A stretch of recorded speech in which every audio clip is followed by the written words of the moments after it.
Ayan na magandang araw po sa ating lahat mga idol at mga kababayan.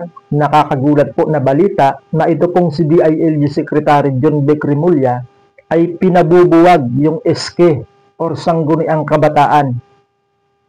So kung kayo po ang tatanungin mga idol at mga kababayan, payag po ba kayo na i-abolish o buwagin yung SK or Sangguniang Kabataan? So mag-comment lang po kayo sa baba para mabasa namin kung ano po yung inyong mga masasabi patungkol nga po dito sa naging pahayag ni Secretary John Vic Remulla, Secretary ng DILG. So, ngayon po ay panoorin po natin itong balita patungkol po dyan. Ito po. Nirekomenda ni Department of the Interior and Local Government o DILG Secretary John Vic Remulla ang posibilidad na pagbuwag sa Sangguniang Kabataan o SK dahil sa mababang partisipasyon ng mga ito sa mga pagpupulong. Sa pagdinig ng House Committee on Appropriations hinggil sa 2026 budget ng DILG, kinuwestiyon ni Akbayan Party List Representative Chel Jokno kung alam ba ng ahensya na nananatiling umaasa sa pinansyal na suporta ng punong barangay ang mga SK Council sa kabila ng umiral na batas na nagtatakda na dapat ay may sarili silang bank account at direktang kontrol sa kanilang pondo. In particular, there was a 2022 study by the Ateneo de Manila University which found that SK councils remain financially beholden to barangay captains despite the law mandating that they have their own bank accounts and direct control over their funds. Ang tanong po natin ay is the DILG aware of this problem and are they doing something concrete? Ayon kay Remulla, higit kalahati o 60% ng mga nahalal na SK officials ang aktibong nakikibahagi sa mga pagpupulong sa unang taon ng kanilang termino. Ngunit pagdating ng mga sumunod na taon, mas lalo pa umanong bumaba ang bilang ng dumadalo na umaabot na lamang sa 30%. The SK, sir, after the first year of election, only 60% are attending the meetings. After 2 years, only 50%, and after 3 years, only 30%.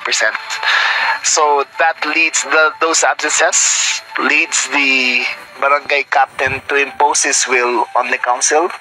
Dagdag pa ng kalihim, ang dahilan kung bakit mas madalas ang pagliban ng mga SK officials ay dahil sa pagpapalawak ng age bracket nito. Because the SK, as it is currently formed, has increased the age from 15 to 25 years old. And that age range, most of them either go to work, go to college, or get married during their incumbency. So because of the defect of that law, the barangay captains take over most of the functions of the SK and they're just made to sign. Sa kabilang banda, nagpahayag ng matinding pagtutol ang Local Youth Development Office o LYDO ng Santa Maria, Bulacan at ang Youth and Sports Development Office o YSDO ng Nagcarlan laban sa mungkahing buwagin ang Sangguniang Kabataan.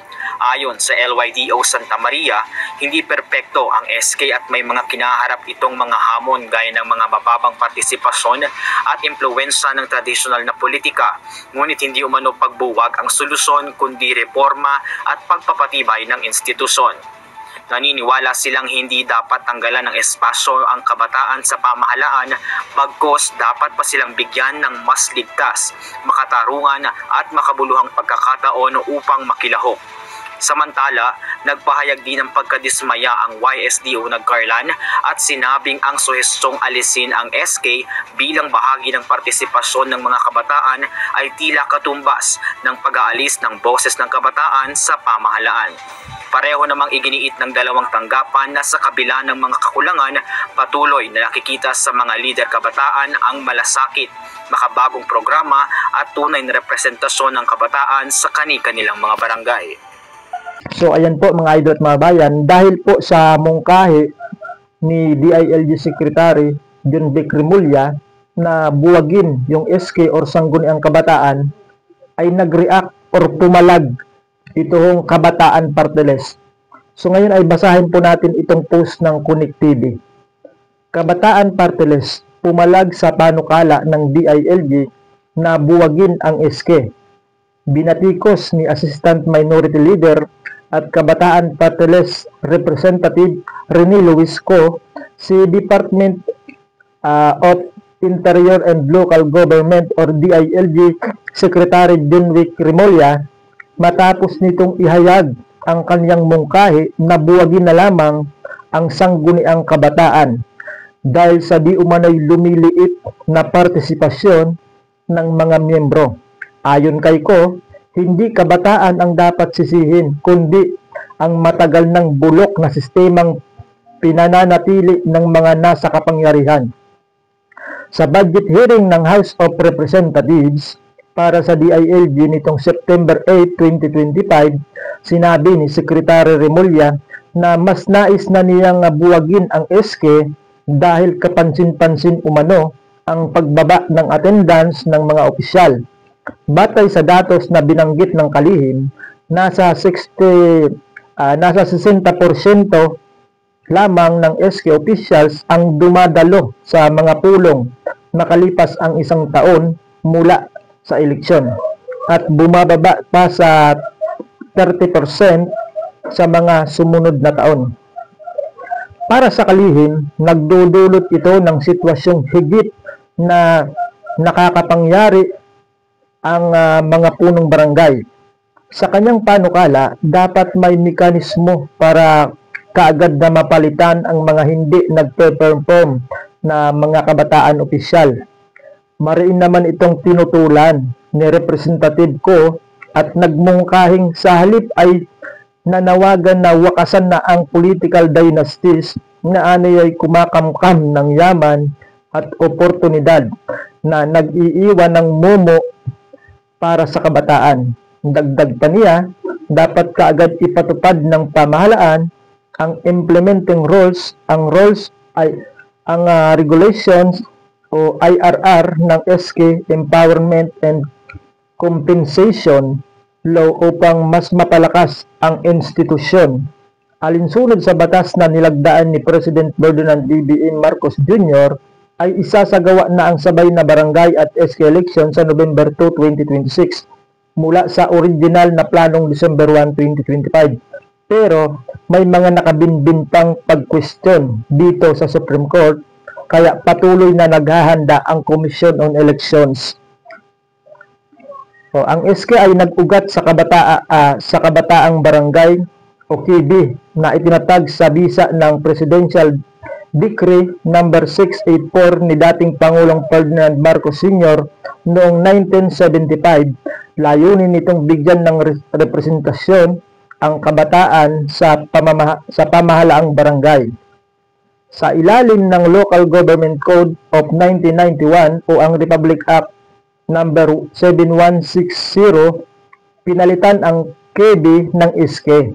Nagkaroon ng halalan para sa SK noong 1992 bilang unang formal na eleksyon. Ang SK ay nagsisilbing boses ng kabataan sa barangay at inaasahang maglatag ng mga programa ukol sa edukasyon, kalusugan, sports, kapaligiran at kabuhayan ng kabataan. Pero madalas itong batikusin dahil sa isyu ng katiwalian, mababang partisipasyon at pagkakasangkot sa pamumulitika. Dahil dito, ilang ulit nang iminungkahi ang pagbuwag sa reforma sa SK. Noong 2015, ipinasa ang RA number 10742 o ang SK Reform Act na naglatag ng mas mataas na pamantayan katulad ng age requirement 18 hanggang 24, anti-dynasty provisions at mandatory leadership training. Sa kasalukuyan, patuloy na hinaharap ng SK ang mababang partisipasyon, limitadong pondo at impluwensya ng mga nakatatandang politiko sa kanilang operasyon. So, yan po yung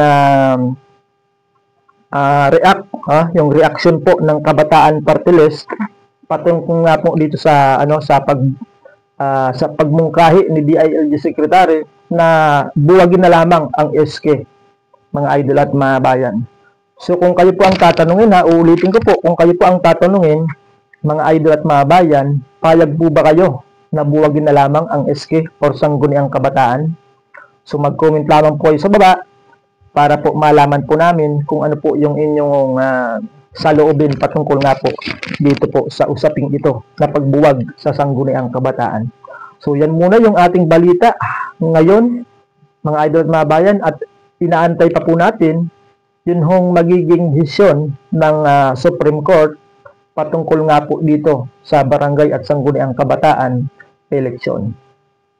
So maraming salamat po at ingat po tayong lahat.